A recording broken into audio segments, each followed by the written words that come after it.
ஸ்ரீ அங்காள சக்தி பீடத்திற்கு உங்கள் அனைவரையும் நான் வரவேற்கிறேன்.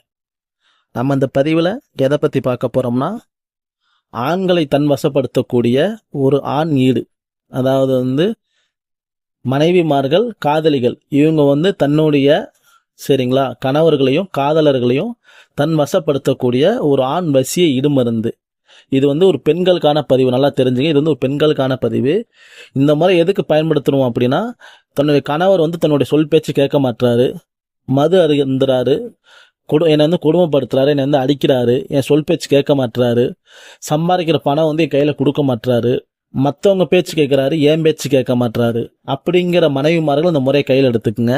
அதே போல தான் காதலிகளும் தன்னுடைய காதலன் எங்க நல்லா தான் பழகிட்டு இருந்தான், சரிங்களா, அனோனியமாக இருந்தான், இப்போ என்னை கண்டா பிடிக்கலங்கிறான், எல்லாம் ஒன்றா இருந்துட்டு இப்போ திருமணம் பண்ணிக்க மாட்டேன்னு சொல்கிறான், என்னை கண்டாய் வெறுக்கிறான், என் நம்பரை என்னை பிளாக்ல போட்டான் அப்படிங்கிறவங்க இந்த முறையை கையில் எடுத்து பண்ணுங்க.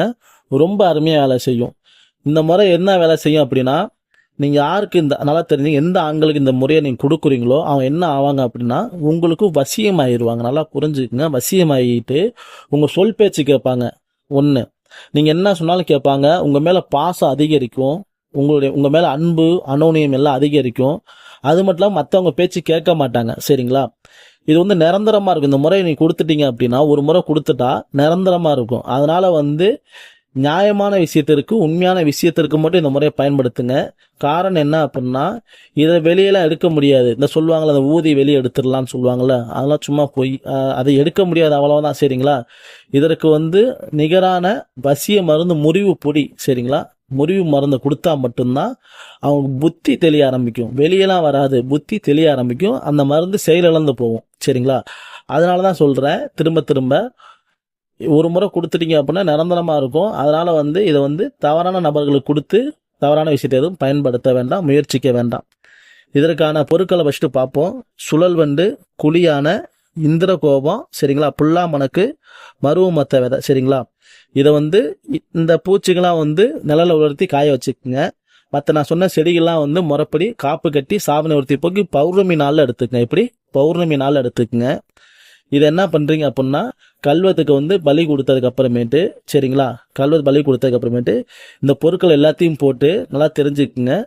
நல்லா அரைங்க, சரிங்களா. நல்லா அரைச்சிங்க அப்படின்னா இது ஒரு பொடி போல் ஆயிரும், சரிங்களா. இது ஒரு பொடி போல் ஆயிரும்.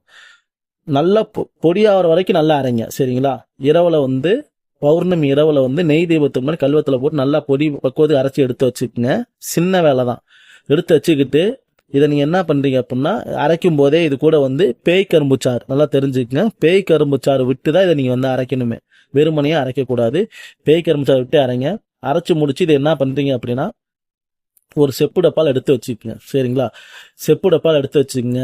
இல்லை இதை விட எனக்கு இன்னும் பவராக வேலை செய்யணும் அப்படின்னா, நம்மளுடைய பதிவுலேயே மோகினி மந்திரம் இருக்குது பார்த்தீங்களா, சரிங்களா. வசிய மந்திரம்னு சொல்லுவோம்ல, நம்ம பதிவுலே இருக்குது. அந்த மந்திரத்தை எடுத்து நீங்கள் உரு கொடுத்தாலுமே இன்னும் நல்லா, அதாவது ரொம்ப அருமையாக வேலை செய்யும், ஃபுல் பவராக வேலை செய்யும், சரிங்களா.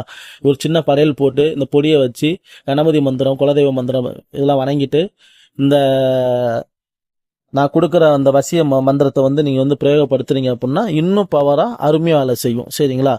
இப்போ என்ன பண்ணுறீங்க அப்படின்னா, இந்த பொடியை நீ யாரு கொடுக்குன்னு நினைக்கிறீங்களோ அப்போ என்ன பண்ணுறீங்க அப்படின்னா, உங்களுடைய இடது கை சுண்டுவிரல் ரத்தமெல்லாம் தெரிஞ்சுங்க. இடது சுண்டுவிரல் ரத்தத்தோட ஐமலம் சேர்த்து, எப்படி உங்களுடைய ஐமலம் சேர்த்து கலந்து இதை நிழல்ல காய வச்சு உருட்டிங்க. எப்படி உருட்டி காய வச்சு, மிளகு சைஸுக்கு உருட்டி காய வச்சுட்டு அவங்களுடைய சாப்பாட்டு முறைகள்லையோ இல்லை தின்பண்டங்களையோ இனிப்பு வகைகளை கலந்து கொடுத்துருங்க, சரிங்களா. கலந்து கொடுத்துட்டீங்க அப்படின்னா நல்லா தெரிஞ்சுக்குங்க, அதிகபட்சம் 11 நாள்லேருந்து இந்த வசிய வேலைகள் ஸ்டார்ட் ஆயிரும், சரிங்களா. ரொம்ப பவராக வேலை செய்யும். கொஞ்சம் கொஞ்சமாக உடம்புல போயிட்டு கொஞ்சம் உங்கள் மேலே, இப்போ ஒரு பேச்சுக்கு நீ கொடுத்துட்டு வந்துட்டீங்க, வெளியே இருக்காரு, அவங்க மாமியார் வீட்டிலே இருக்காரு, அவங்க அம்மா வீட்டில் இருக்காரு, வரமாட்டாரு, கொடுத்துட்டு நீங்கள் வந்துட்டீங்க அப்படின்னா தன்னால் உங்களுக்கு தேடி வந்துடும். அப்படி எப்படி தன்னால் உங்களை தேடி வந்துடும். அப்படி இது என்ன ஆகும் அப்படின்னா, முழுக்க உங்கள் சிந்தனைகளே கொடுக்கும் அவருக்கு. எப்படி உங்களுக்கு சிந்தனைகளே கொடுக்கும், உங்களை பார்க்கணும், பேசணும், பழகணும், உங்க கூட அனோனியமாக இருக்கணுங்கிற எண்ணங்களை கொண்டு கொடுத்துடும் இருக்கு, சரிங்களா. அதனால தான் சொல்கிறேன், கொடுக்குறப்ப யோசிச்சு உண்மையான விஷயத்திற்கும் நியாயமான விஷயத்திற்கும் கொடுங்க. மற்ற தவறான விஷயத்துக்கு இதை நீங்கள் கொடுக்க வேண்டாம். ஏன்னா இந்த சித்தர்கள் இதை எதுக்கு கொடுத்துட்டு போனாங்க அப்படின்னா, இக்கட்டான சூழ்நிலைக்கும் நல்ல விஷயத்திற்கு இது வந்து இந்த பதிவை வந்து நமக்கு வந்து குறிப்பு வந்து கொடுத்துட்டு போயிருக்கிறாங்க. அதனால் நல்ல நியாயமான விஷயத்திற்கு மட்டும் இந்த முறையை வந்து நீங்கள் வந்து கையில் எடுத்து பயன்படுத்துங்க. சரி, நம்ம பதிவு பிடிச்சிருந்துச்சு அப்படின்னா லைக் பண்ணிக்கங்க, சப்ஸ்கிரைபர் பண்ணிக்கங்க. அனைவருக்கும் நன்றி. அடுத்த பதிவில் சந்திக்கிறேன். நன்றி, வணக்கம்.